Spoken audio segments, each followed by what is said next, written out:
Mis padres me dejaron solo en una camilla de hospital para acompañar a mi hermana a elegir un vestido, así que corté todo contacto. 8 meses después tuvieron el descaro de pedirme que financiara su boda de $50.000, y les di la respuesta que jamás imaginaron. Dicen que la familia es lo más importante, pero nadie te prepara para descubrir que las personas que deberían quererte sin condiciones pueden dejarte completamente solo cuando más los necesitas. Yo soy Matías, tengo 28 años, y durante toda mi vida he sido algo así como el personaje secundario de mi propia historia familiar. El papel estelar, ese siempre fue para mi hermana menor, Isidora. Desde pequeña, Isidora tenía esa especie de brillo que capturaba todas las miradas en cualquier lugar. Si lloraba, todo se detenía. Si reía, todos debían acompañarla. Y si deseaba algo, lo lógico era asegurarse de que lo obtuviera. Yo aprendí temprano que mantener la cabeza baja era la forma más sencilla de existir sin problemas. Era callado, bueno con los números, el tipo de muchacho que prefería refugiarse en su habitación leyendo antes que competir por atención. No era que no quisiera a mi familia, la quería, pero entendí rápido que ser visible significaba ser comparado. ¿Por qué no eres más sociable como Isidora? Tu hermana entró al equipo de animadoras, quizá deberías probar algo parecido. Los amigos de Isidora la adoran. ¿No crees que podrías esforzarte un poco más? Con los años, cada comentario repetía el mismo patrón, Isidora por aquí, Isidora por allá. Y aunque al principio intenté seguirles el ritmo, llegó un momento en que me cansé de esforzarme inútilmente. Dejé de buscar su aprobación y comencé a enfocarme en construir una vida que realmente funcionara para mí. A los 26 ya vivía solo, tenía un buen empleo en seguridad informática y un ingreso estable. No presumía mis logros, solo ahorraba, invertía con cuidado y vivía tranquilo. Mi relación con mis padres era distante pero cordial. Nos hablábamos ocasionalmente, y en las reuniones familiares solía sentir que me veían como la pieza confiable del puzzle, el hijo que no necesita que lo cuiden. Todo estaba bien, hasta que llegó la cirugía. Habían sido semanas de dolor abdominal que no dejaba de empeorar. Tras varios diagnósticos fallidos y exámenes preocupantes, los médicos encontraron una masa presionando mis intestinos. No era cancerosa, por suerte, pero había que operarla de inmediato. Programé la intervención un viernes por la mañana, informé a mi jefe, y con menos ganas, llamé a mis padres para avisarles. No esperaba demasiado, solo pensé que sería agradable despertar y ver a alguien conocido junto a la cama. Incluso un aventón de regreso a casa habría sido suficiente para no tener que pedir un Uber con puntos de sutura. Cuando se lo mencioné a mi madre, hubo un silencio extraño. Ese fin de semana es el cumpleaños de Isidora, me dijo. Iremos a ver vestidos con ella. Tardé un par de segundos en procesarlo. Pero estaré fuera de cirugía al mediodía, respondí. No estoy pidiendo que falten al cumpleaños, solo que pasen un momento por el hospital. Ella suspiró como si le pidiera algo imposible. Cariño, ¿sabes lo importante que es esto para Isidora? Lleva semanas estresada por el festejo. Tenemos cita en 3 boutiques distintas. No discutí. No levanté la voz. Solo dije está bien y colgué. El día de la cirugía, tomé un taxi solo. Observé desde la camilla cómo otras personas recibían abrazos, palabras tranquilizadoras, caricias en la frente. Yo me limité a escuchar a una enfermera de mirada amable decirme que todo saldría bien. Y eso fue lo más parecido a compañía que tuve. Desperté aturdido, buscando instintivamente un rostro familiar. No había nadie. En mi teléfono solo encontré 2 mensajes, uno de Isidora diciendo espero que haya salido bien, escuché que era algo menor. Mira este vestido, acompañado de una foto de ella posando en un traje color champaña.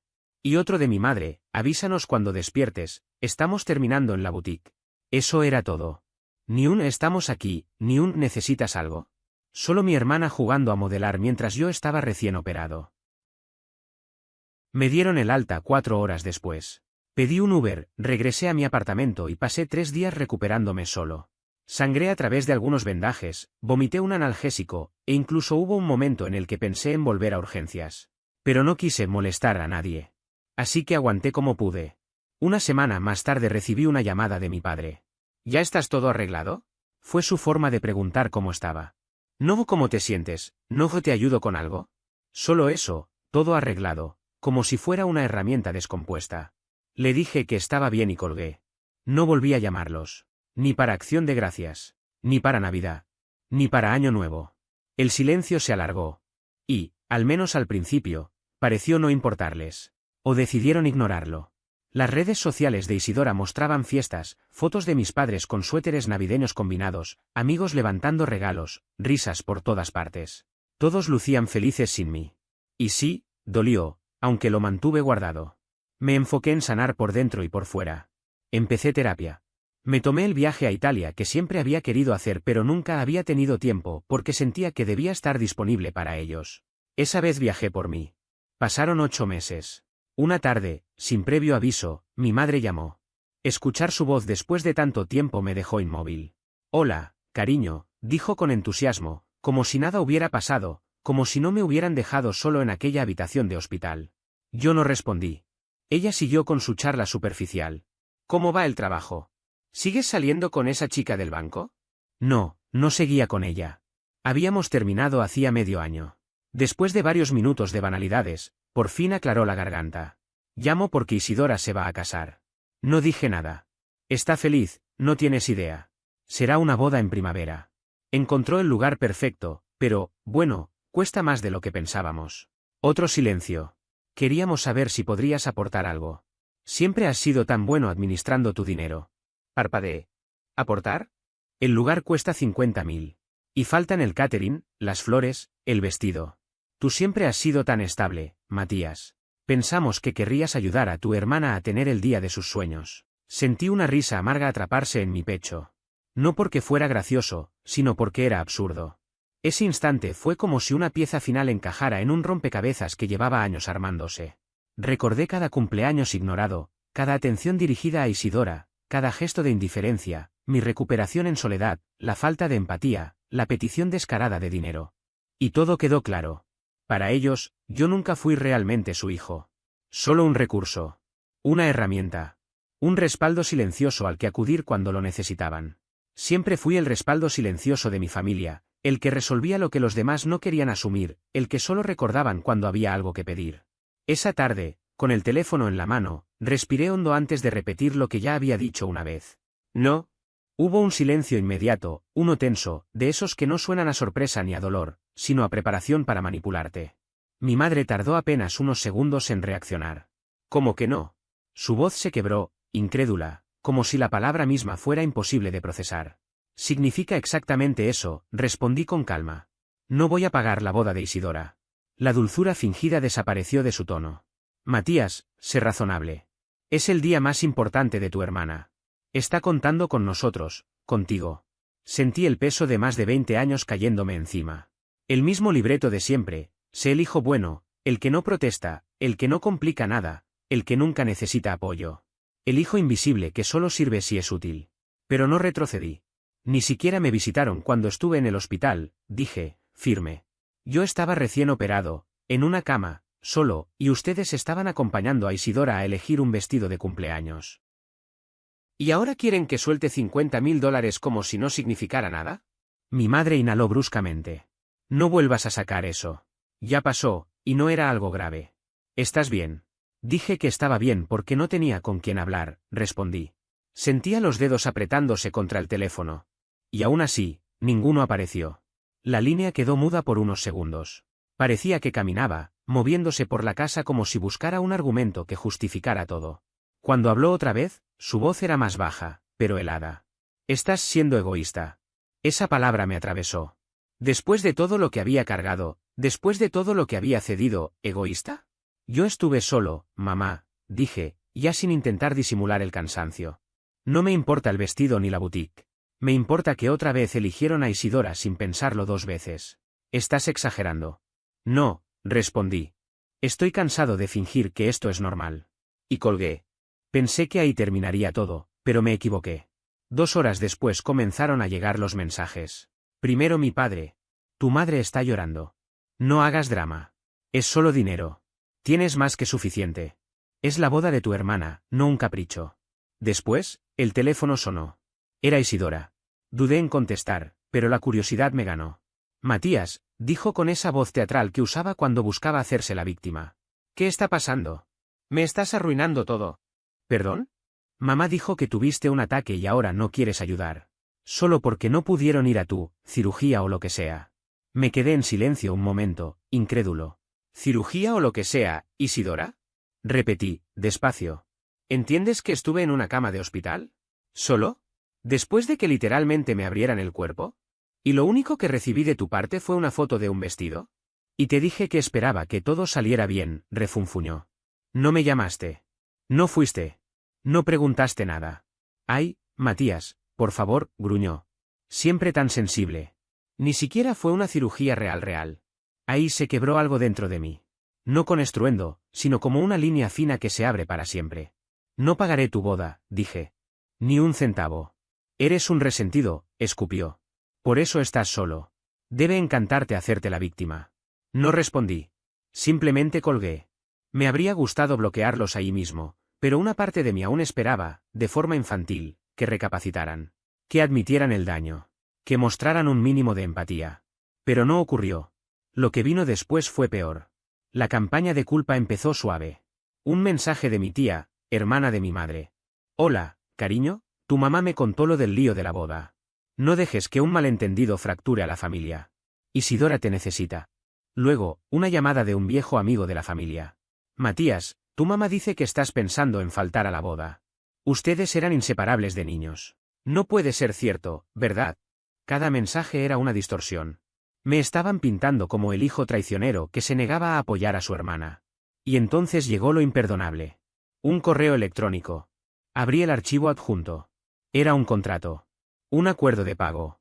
Habían puesto un depósito de $10.000 a nombre mío. Mi nombre completo. Mi número. Mi dirección. Y al final, una firma. Una falsificación. Me quedé mirándola sin poder moverme. No quería creerlo, pero ahí estaba. Llamé de inmediato al lugar. Les expliqué la situación. La coordinadora, por suerte, aún no había finalizado el proceso. Me pidió documentos, pruebas, una declaración. Envié todo en el momento. Canceló la reserva hecha bajo mi nombre. Luego intenté llamar a mis padres. Nadie atendió. Les escribí. Necesitamos hablar. Acaban de cometer fraude usando mi identidad. Silencio. 2 días después, llegó el mensaje de Isidora. Eres un miserable. Perdimos el lugar por tu culpa. Estás destruyendo todo. No respondí. Guardé cada correo, cada conversación, cada captura. Ese fue el instante exacto en el que entendí algo que me había negado a aceptar durante años. Yo no formaba parte de una familia, sino de una estructura de conveniencia. Servía mientras decía sí. Y al decir no, me convertí automáticamente en el enemigo. Lo más devastador no fue la firma falsificada en sí. Lo verdaderamente doloroso fue comprender que toda mi familia daba por sentado que yo no me atrevería a hacer nada. Ellos estaban completamente convencidos de que jamás levantaría un reporte, que no movería un dedo, que no haría ruido porque en su mente yo era el equilibrado, el sensato, el adulto responsable que siempre se sacrificaba sin protestar. Habían construido esa imagen de mí durante años, casi como si fuera parte de mi personalidad oficial dentro del clan familiar. Y yo, sin darme cuenta, la había permitido. Pero algo se quebró en mí cuando vi esa firma falsa. Fue como si una pieza que sostenía una estructura entera finalmente cediera. Ya no era ese hombre que evitaba los conflictos a cualquier costo, ya no estaba dispuesto a seguir dando sin límite mientras ellos esperaban que yo continuara siendo el amortiguador de la familia. En ese estado de lucidez amarga, me dediqué a revisar cada detalle de mi vida. Abrí correos antiguos, revisé archivos en el computador, busqué conversaciones en los chats familiares, revisé extractos bancarios, contratos, recibos. Y cada cosa que encontraba me empujaba más hacia una verdad incómoda. Habían abusado de mi buena voluntad por años sin que yo lo notara del todo. Descubrí pagos automáticos que nunca autoricé conscientemente, servicios vinculados a mi nombre, y hasta un viejo préstamo familiar que había ayudado a tramitar creando una cuenta conjunta, una que jamás cerraron. Seguía activa, acumulando comisiones mes tras mes, como un recordatorio silencioso de todas las veces que puse mi hombro para cargar peso ajeno. Entonces decidí organizar todo. Lo que para mi terapeuta era inventario cognitivo, para mí se convirtió en la fase 1. No lo comenté con nadie. Ni amigos, ni compañeros de trabajo, ni mucho menos con mi familia. Quería entender todo antes de dejar que alguien interviniera o intentara manipular mis emociones. Me sumergí tanto en revisar documentos que sentía que estaba observando mi propia vida desde afuera, como un auditor que investiga una empresa en crisis. No tenía aún un plan maestro ni una fantasía de venganza. Solo la claridad, una claridad incómoda, de que por primera vez en años tenía una columna vertebral lista para sostenerme. Y justo cuando creí que ellos no podían llegar más lejos, llegó a mi buzón la invitación. Una semana después, recibí un sobre grueso, brillante, con tipografía dorada, la boda de Isidora Carter y Sebastián Ríos. Si hubiera sido una simple invitación, habría respirado hondo y ya. Pero no. Esto era un arma envuelta en papel elegante. En su interior había una tarjeta de confirmación con 2 únicas casillas. Asistir, cubrir parte de los gastos. No asistir, no contribuir. Ninguna opción para escribir un no podré. Ninguna opción para llevar acompañante. Ningún gesto de cortesía básica. Solo arrogancia disfrazada de formalidad. Sostuve esa tarjeta durante al menos un minuto sin abrir el resto. Parecía irradiar un tipo de soberbia cuidadosamente diseñada. Cuando finalmente abrí todo el contenido, estaba exactamente lo que esperaba. Fecha, 17 de mayo. Lugar, Whispering Pines Estate. Código de vestimenta, etiqueta estricta, corbata negra. Novios, Isidora Carter y Sebastián Ríos. Todo impregnado del estilo de mi hermana, ostentoso, altanero, lleno de detalles que gritaban mírenme, mírenme. Me senté en el sofá, extendí los papeles y los observé como si intentaran decirme algo. Y lo hacían. Confirmaban que para mi familia yo no era más que una cuenta bancaria con piernas. Un recurso útil. Una billetera disponible. Nunca un hijo. Mucho menos un hermano. Esa noche no dormí. Me quedé mirando al techo, recordando insultos, comentarios hirientes, y sobre todo, las veces en que me hicieron sentir que mi presencia era prescindible mientras mi dinero no lo era. Las palabras de Isidora llamándome amargado retumbaron en mi cabeza. También la tensión con mis padres, la frialdad en sus mensajes, la falsificación de mi firma. Me sentí cayendo por un túnel oscuro. Ese vértigo en el estómago, esa sensación de vacío, esa certeza de que quienes debían protegerme eran los primeros en abandonar el barco. A la mañana siguiente, luché contra el reflejo fatigado del espejo. Tenía la mirada hundida, la piel opaca. Pero levanté la barbilla y me dije en voz baja. No estás loco. No estás equivocado. Solo estás cansado de aguantar. Ese pensamiento marcó el inicio de una caída emocional profunda. Uno no sabe cuánto depende de la idea de familia hasta que se permite soltarla. Hasta que decide dejar de responder mensajes cargados de culpa. Hasta que rompe el ciclo de justificar cada gesto. Hasta que admite que ellos jamás escucharon su versión de nada. Durante semanas me volví casi un fantasma. No tenía apetito. Perdí peso sin querer. Me despertaba en medio de la madrugada sintiendo el corazón acelerado, como si mi cuerpo estuviera atrapado en la ansiedad de aquel día en el hospital en el que esperé a alguien que nunca llegó. Mi terapeuta lo llamó duelo anticipado, no había muerto nadie, pero sí la imagen idealizada de quienes suponía que me querían. La soledad llegó de manera silenciosa. Una que no dependía de cuántas personas hubiera a mi alrededor, sino de la dolorosa realización de que mi familia jamás me vio realmente. Ellos amaron una versión funcional de mí, el que no se queja, el que paga, el que resuelve, el que no exige. Me aparté de todo. Ignoré reuniones por Zoom, dejé de ir al gimnasio, descarté invitaciones a tomar algo. Hubo una semana entera en la que no salí de mi apartamento. Pasé esos días viendo documentales sobre viajeros solitarios que se enfrentaban a montañas o desiertos sin más compañía que su determinación. Pero un día amanecí y miré mi departamento con detenimiento, platos acumulados, ropa apilada, polvo en las esquinas, una planta muerta en la ventana. Fue como mirarme desde afuera. Y eso me aterrorizó. Decidí que no quería convertirme en alguien derrotado. Me levanté casi por impulso. Me duché, me afeité, limpié el departamento de arriba abajo. Tiré la planta muerta y compré una nueva, resistente, robusta, de hojas gruesas. La llamé Griffin, porque era un nombre que transmitía fuerza. No sé por qué, simplemente lo sentí apropiado.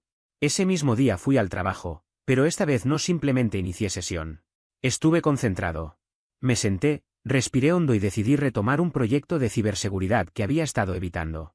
Contacté a un colega, le pedí que colaboráramos y comenzamos a avanzar. Algo en mí despertó. La sensación de control, de enfoque, de ser competente en un área donde no existía manipulación emocional, era liberadora. Poco a poco, las cosas empezaron a mejorar. Dormía mejor. Comía mejor. Me uní a un grupo de senderismo los sábados, no porque fuera mi pasión, sino porque quería demostrarme que podía salir de mi zona de confort, que podía tomar decisiones sin miedo. Por primera vez en mi vida, sentí que el papel secundario que siempre interpreté en mi propia historia estaba llegando a su fin. Y entonces, de forma inesperada, llegó la promoción. Todo comenzó sin previo aviso. Una mañana cualquiera, mi jefe me pidió hablar en privado. Cerró la puerta de su oficina, y con un gesto serio pero amable, me dijo que había notado mi reciente compromiso. Comentó que el departamento necesitaba a alguien confiable, alguien que no solo realizara las tareas, sino que entendiera el funcionamiento completo del trabajo. Cuando mencionó que me daría un aumento, no fue una cifra que cambiara mi vida por completo, pero sí fue una validación que no esperaba. Por primera vez en mucho tiempo, alguien reconocía mi esfuerzo sin que yo tuviera que demostrarlo una y otra vez.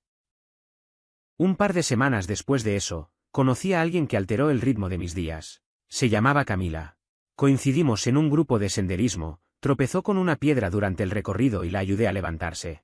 Hizo una broma sobre lo mal que se llevaba con la naturaleza, y terminé riéndome más de lo que había reído en meses. Comenzamos a caminar juntos en las rutas, luego a tomar café, y después a salir a cenar. Tenía una inteligencia natural, un humor rápido y una seguridad genuina que yo admiraba. Pero lo que más me impactó fue su manera de escuchar. No esperaba su turno para hablar, prestaba atención de verdad. Cuando le conté sobre mi familia, sobre la cirugía, sobre todo el caos alrededor del tema del matrimonio que se suponía iba a celebrarse, no intentó justificar a nadie ni suavizar lo ocurrido. Se limitó a decir: «Eso es terrible. Siento que te hayan hecho sentir así». Tan simple, tan directo, tan honesto. No me había dado cuenta de lo necesitado que estaba de una respuesta así hasta que la escuché. Al llegar la primavera, mi vida se sentía distinta. No perfecta, el duelo nunca tiene un cierre limpio, pero sí mejor. Me levantaba cada día con una sensación de propósito. Tenía un entorno, actividades, una relación que comenzaba a crecer y, sobre todo, la sensación de haber recuperado piso firme. Como si por primera vez en mucho tiempo estuviera construyendo mi vida sobre algo real y no sobre expectativas ajenas. Aún así, no había vuelto a hablar con mi familia. Habían enviado algunos mensajes sueltos, un correo con un nuevo desglose de pagos para aquella boda, un mensaje grupal recordando confirmar asistencia, incluso una tarjeta de mi madre por correo que decía «La familia es para siempre» acompañada de una carita triste dibujada con bolígrafo. Lo ignoré todo. Era una paz extraña, dolorosa pero nítida, como cuando se coloca bien un hueso que estuvo mal por demasiado tiempo. Pero esa calma tenía los días contados. Un jueves por la mañana, faltando exactamente 2 semanas para la fecha del matrimonio, mi compañero Rodrigo golpeó la puerta de mi oficina, sosteniendo su teléfono. «Hermano, tienes que ver esto», me dijo. Me mostró la pantalla. Era un vídeo. Alguien había grabado una publicación de TikTok de Isidora, hecha desde su cuenta pública. Ya tenía miles de visualizaciones. Aparecía con rímel corrido, llorando en lo que parecía ser una boutique de vestidos de novia. Mi hermano me dejó abandonada, sollozaba. Me está dejando con toda la carga. Mis padres ahora están batallando para pagar todo. Yo confiaba en él y ni siquiera le importa. Es frío, es egoísta. Los comentarios estaban repletos de desconocidos enviándole apoyo, insinuando colectas, tratándome de monstruo sin saber nada. Me reí, no por diversión, sino por lo previsible del espectáculo, las lágrimas exageradas, el papel de víctima, la versión manipulada de los hechos. Pero, a diferencia de otras veces, no sentí rabia. Solo una calma muy clara, casi quirúrgica. Rodrigo se movió incómodo. «Perdona, no quería involucrarme, pero pensé que deberías enterarte». «Gracias, en serio», le respondí. Volví a mis tareas como si nada, pero mi mente ya estaba trabajando. No con impulsos ni enojo, sino con una lucidez que nunca había tenido. Si querían pintarme como villano, estaba bien. Que lo intentaran. Pero esta vez iban a descubrir que el hijo silencioso, el que siempre hicieron a un lado, no iba a quedarse quieto. No era su salvavidas. No era su cajero automático. Y no iba a dejar que siguieran escribiendo mi historia sin mí. Al día siguiente salí a caminar sin rumbo fijo. Llevaba una sudadera, auriculares y una lista de reproducción de piano instrumental que me hacía sentir dentro de una película de robos, lo cual era apropiado. Lo que estaba planeando no era una explosión emocional, sino una estrategia. No iba a gritar en público ni a arruinar ceremonias, ese nunca ha sido mi estilo. Pero una venganza meticulosa, pensada y precisa, esa sí podía ejecutarla. Tenía 2 semanas. 14 días para dejar un mensaje contundente que no pudiera distorsionarse con ningún TikTok, ningún correo, ningún llanto falso. Esto ya no se trataba de la invitación fallida. Era sobre recuperar mi propia narrativa, sobre hacer que por primera vez cargaran con las consecuencias de lo que habían hecho. Y comencé por lo básico. Paso 1, limpiar todo rastro pendiente. Revisé cada cuenta que alguna vez compartí con mis padres. Una vieja cuenta de ahorros conjunta que abrimos cuando tenía 19 años para poder alquilar mi primer departamento. Una póliza de seguro antigua en la que aparecía como beneficiario. Incluso un plan familiar de Spotify que, para colmo, yo seguía pagando, y en el que Isidora figuraba como una de las usuarias. Pasé casi 3 horas cancelando todo. Llamé al banco para desvincularme oficialmente de la cuenta vieja. Eliminé la póliza. Cambié al plan individual de Spotify. Cada vez que confirmaba una cancelación, Sentía que se aflojaba algo en mi pecho. Entonces revisé mi informe crediticio, y ahí estaba. Una tarjeta de crédito que jamás en mi vida había visto. Abierta hacía 5 años. A mi nombre. Con un saldo de $3.480. Compras en tiendas boutique, artículos temáticos de boda, incluso una vela de lujo de $200 de una marca tan exclusiva que ni conocía. Me quedé mirándola mucho tiempo antes de llamar al banco. Curiosamente, el trámite fue sencillo. Expliqué la situación, verifiqué mi identidad, mostré que la firma no coincidía, y de inmediato iniciaron un proceso de investigación. Me dijeron que yo no sería responsable del pago, pero que contactarían a la otra parte. No pregunté de quién se trataba. No hacía falta. Paso 2. Reunir todas las pruebas posibles. Ya tenía guardados los mensajes, el contrato falsificado, los correos electrónicos y la invitación de boda con el ridículo formato del RSVP. Pero seguí avanzando. Respaldé absolutamente todo con una meticulosidad que jamás había tenido en otros momentos de mi vida. No fue solo guardar algunas pruebas sueltas, organicé capturas de pantalla, descargué PDFs completos de los estados de cuenta, guardé vídeos, incluido el ataque público de Isidora en TikTok, y clasifiqué cada archivo en carpetas etiquetadas según el tipo de evidencia. Hice doble copia, una versión en un disco externo protegido con contraseña y otra subida a la nube para asegurarme de que, aun si algo físico se dañaba, nada desaparecería. Necesitaba ver la historia completa desplegada frente a mí, sin interrupciones, sin reinterpretaciones que suavizaran lo ocurrido. Por eso elaboré una cronología detallada, casi como un expediente personal. No la hice para que alguien más la leyera, la hice para mí, para verificar que no estaba exagerando, para recordar, en cada línea, que lo que había vivido no era sensibilidad, ni mala comunicación, ni un malentendido pasajero. Era un patrón constante. Uno que se sostenía desde hacía años, moldeando mi rol dentro de mi propia familia. Coloqué en esa línea temporal cada uno de los episodios que había dejado pasar. Como el día en que Isidora tomó prestado mi coche durante la universidad. Me dijo que era solo para una vuelta rápida, que lo necesitaba de emergencia, y lo devolvió con un faro roto, el tanque completamente vacío y cero intención de responsabilidades. Y aún así, fueron mis padres quienes me reprocharon haber reaccionado de más cuando pedí que al menos pagara el combustible. Incluí también la ocasión en que tuve que faltar a la boda de uno de mis mejores amigos porque, según ellos, la presentación escolar de Isidora no podía esperar. El argumento fue que la familia es primero, para ellos, eso siempre significaba que todos debíamos girar alrededor de Isidora. Nunca se detenían a pensar si ella podía, aunque fuera una sola vez, adaptar sus necesidades a las de los demás.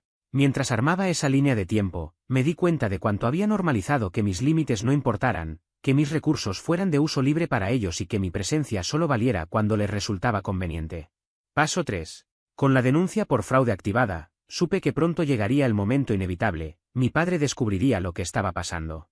Él siempre fue el administrador de las finanzas familiares, quien llevaba un registro obsesivo de los gastos, los pagos y hasta de las compras pequeñas. Si alguien había tomado mis datos para abrir una tarjeta, era él. Y estoy convencido de que lo hizo con total confianza de que yo jamás me enteraría o, peor aún, que si lo hacía, callaría.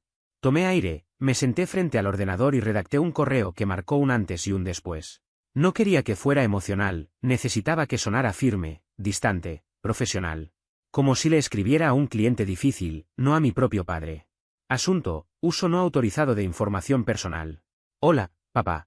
Descubrí que se abrió una tarjeta de crédito a mi nombre sin mi consentimiento. El banco ya abrió una investigación, y proporcioné toda la documentación para demostrar que se trata de un caso de fraude. Es posible que te contacten pronto. Te pido que no vuelvas a usar mi información personal bajo ninguna circunstancia. Como esto es ahora un asunto legal, prefiero que todo se maneje exclusivamente por correo electrónico. Matías. Al hacer clic en enviar, sentí una mezcla extraña de liberación y vértigo. Acto seguido, bloqueé su número en mi teléfono. Por primera vez, estaba cortando el acceso directo al que siempre habían recurrido para manipular o presionar. Ese mismo día dormí como no dormía desde hacía meses, sin sobresaltos, sin angustia acumulada. Paso 4. No asistiría al evento, eso ya estaba decidido desde hacía mucho. Pero aún tenía algo pendiente: enviar un mensaje final que dejara clara mi postura sin caer en provocaciones. No quería un ataque. Quería una pieza que reflejara mi punto de vista sin gritos, sin insultos, sin exceso. Algo elegante, pero afilado. Diseñé una tarjeta minimalista, blanca como el mármol, con una tipografía sencilla y casi solemne. En la portada coloqué una frase que podía interpretarse de muchas formas, aunque para mí tenía un significado muy específico. Deseándote la boda que realmente mereces. En el interior escribí: Querida Isidora. Una boda representa la celebración del amor, la integridad y la honestidad. Espero que, con el tiempo, aprendas a valorar esas cualidades. He decidido alejarme de relaciones construidas sobre la manipulación o la creencia de que tienen derecho a disponer de otros sin consecuencias. Te deseo lo mejor, desde la distancia. Matías. Sin dinero dentro. Sin regalo material. Era un mensaje claro, pero elegante. Un cierre simbólico.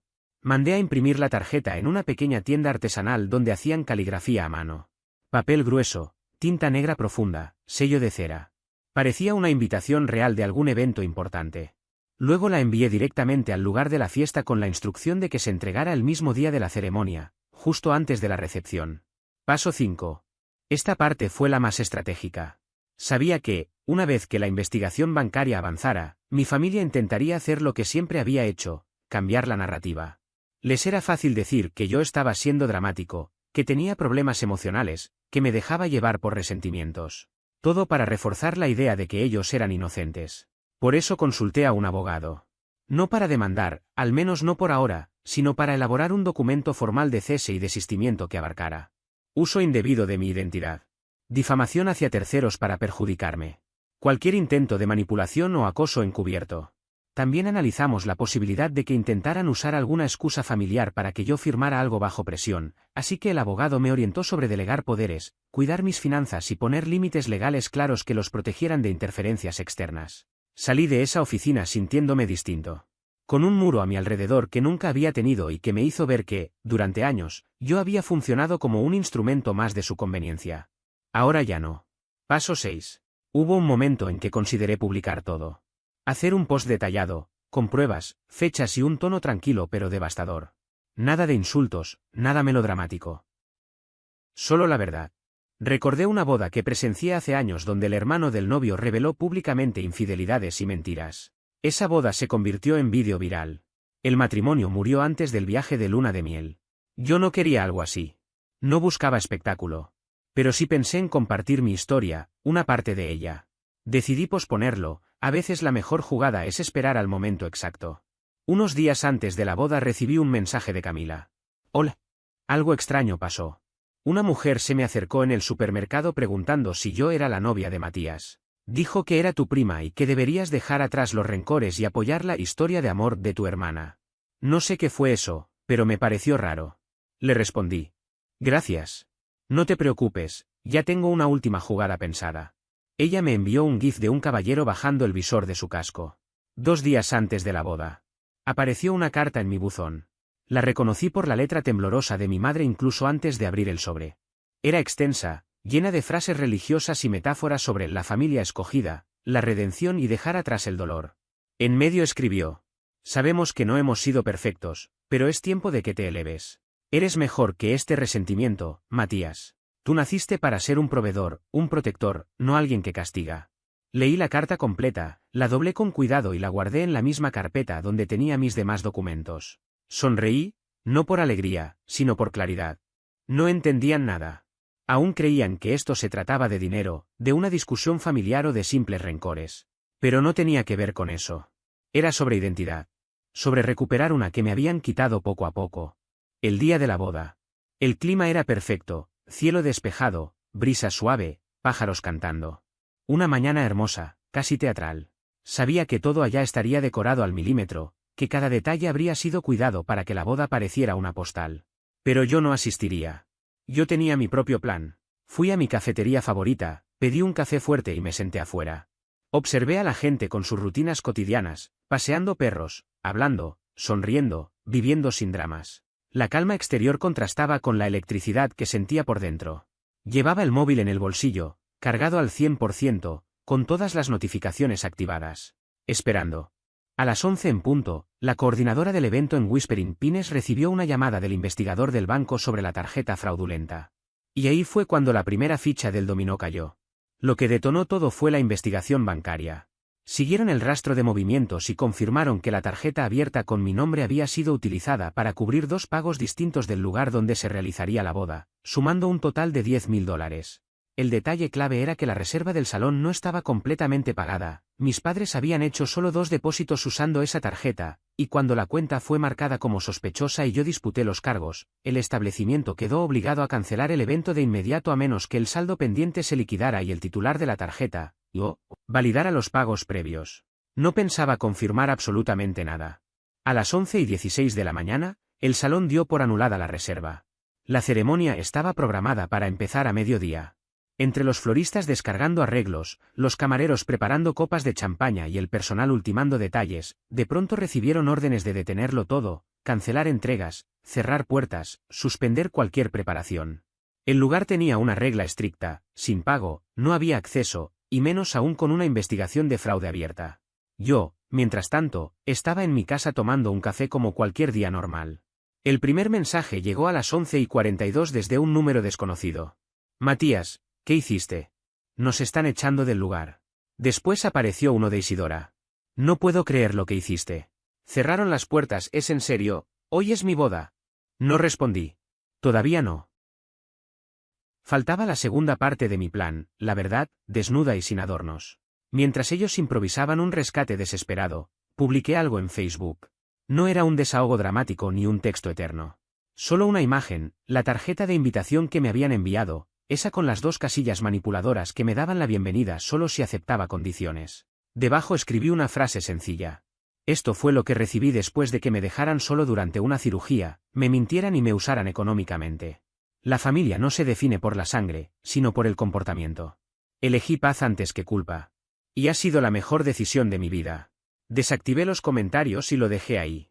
En menos de media hora recibí 4 mensajes privados de familiares lejanos. 2 se disculparon por haber creído la versión de mis padres. Un primo escribió: siempre sospeché que algo no estaba bien con la forma en que te trataban.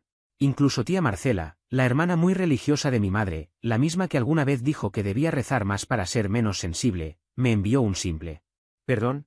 No merecías eso. A la 1 de la tarde, Camila me mandó una captura: Isidora había puesto su cuenta de TikTok en privado. Había borrado el vídeo donde explotó contra mí. La gente ya estaba cuestionando todo, algunos habían encontrado mi publicación y comenzaron a unir piezas. Increíble lo rápido que cambia la opinión pública cuando muestras pruebas. La tercera fase llegó con el cierre definitivo, la llamada del hielo. A las 2:17 de la tarde, mi madre me llamó. No contesté. Luego mi padre. Luego Isidora. Una tras otra, como si siguieran una coreografía. Entonces envié un solo mensaje al grupo familiar. Si vuelven a llamarme, escalaré el caso y presentaré cargos formales. Esto dejó de ser un asunto familiar. Ahora es legal. El silencio que siguió fue perfecto. Un silencio limpio, liberador. Esa noche supe, por una antigua dama de honor de Isidora, quien había abandonado el rol semanas antes, que intentaron salvar la boda en un centro comunitario cercano. No había flores, ni banda, y casi la mitad de los invitados se había marchado tras encontrar el salón cerrado. Pusieron una lista de Spotify desde un teléfono con la pantalla rota, e Isidora caminó por el pasillo improvisado mientras sonaba una versión acústica desafinada de 8,000 Years. No hubo vídeo profesional, ni fotos elaboradas, ni torre de champaña. Solo una transmisión temblorosa por Facebook desde el móvil de alguien. Lo que debía ser un cuento de hadas terminó convertido en una parodia. Y eso no sería lo último. 2 semanas después, la investigación bancaria concluyó. Como la tarjeta había sido abierta bajo mi nombre sin autorización y con firmas falsificadas, mis padres quedaron completamente responsables por los cargos. Pero había un agravante: al tratarse de un evento comercial, la boda, y dado que el lugar reportó lo ocurrido a su aseguradora, se inició un proceso adicional. Resultado: fueron marcados por intento de mala conducta financiera. El banco congeló la cuenta conjunta que usaban para seguir pagando cosas del evento. Su puntaje crediticio cayó, y los rumores entre familiares y vecinos no tardaron en circular, especialmente cuando dejé claro que no pensaba cubrirles la imagen. La consecuencia más fuerte la sufrió mi padre: perdió el puesto en la junta de una organización benéfica en la que había colaborado por más de 10 años. Al parecer, cuando tu nombre queda asociado a un caso de fraude, ni siquiera los cargos voluntarios quieren arriesgar su reputación. Isidora, por su parte, publicó un largo mensaje en Instagram un mes después, hablando de liberarse de personas tóxicas y de que no todos merecen perdón. Obtuvo 14 me gusta. Ella y su flamante esposo se mudaron con mis padres. Al parecer habían gastado casi todo su dinero en los preparativos, confiando en que yo cubriría la diferencia. Camila y yo, en cambio, Decidimos poner un océano de por medio. Elegimos Italia no porque fuera un destino de moda, sino porque necesitábamos respirar lejos de todo. Nos instalamos en una pequeña casa rural a las afueras de Florencia, un lugar silencioso, rodeado de olivares y caminos estrechos donde apenas pasaba un coche. Ahí, con el sonido de las cigarras como fondo y el aroma del pan recién hecho que traía la dueña de la villa cada mañana, las cosas comenzaron a acomodarse dentro de mí. Pasábamos los días recorriendo pueblos diminutos, sin prisa. Probábamos platos que nunca había oído nombrar, entrábamos en librerías antiguas, nos quedábamos sentados en plazas observando cómo la gente conversaba sin mirar el reloj. En algún punto, mientras caminábamos por un puente de piedra sobre el río Arno, sentí que mi respiración por fin volvía a un ritmo normal. Una tarde, mientras cenábamos en una terraza con vista a los tejados terracota, Camila me miró con esa expresión tranquila que siempre ha tenido cuando quiere saber lo que realmente pienso. ¿Sientes que hiciste lo correcto?, preguntó, sin presión, sin juicio. Me quedé callado unos segundos. No porque dudara, sino porque por primera vez en mucho tiempo sentí que podía responder sin rabia ni culpa, solo con honestidad. Sí, dije al fin. Creo que fue la primera vez que elegí cuidarme a mí mismo. Ella sonrió, no exageradamente, solo con esa calidez que siempre me ha sostenido cuando todo lo demás se desmoronaba. El resto del viaje fue una colección de momentos sencillos, despertarnos sin alarmas, leer en silencio uno al lado del otro, tomar café en balcones estrechos, escuchar música mientras veíamos caer la noche. Ninguno de esos instantes era extraordinario por sí mismo, pero juntos formaron algo que no había sentido en años: estabilidad. Cuando regresamos, llevaba conmigo una certeza nueva. No necesitaba que mi familia cambiara, ni que reconocieran nada. Lo único que necesitaba era no seguir entregándoles partes de mí que no sabían, ni querían, cuidar. Comprendí que cerrar una puerta no siempre significa rencor, a veces es simplemente la forma más honesta de seguir adelante. Y por primera vez, al pensar en todo lo que había ocurrido, lo que sentí no fue rabia ni satisfacción. Fue liberación. Un alivio profundo, como si por fin hubiera soltado algo que llevaba demasiado tiempo sosteniendo. Y aunque nadie en mi familia lo entendería, no era venganza lo que me movía. Era recuperar mi vida,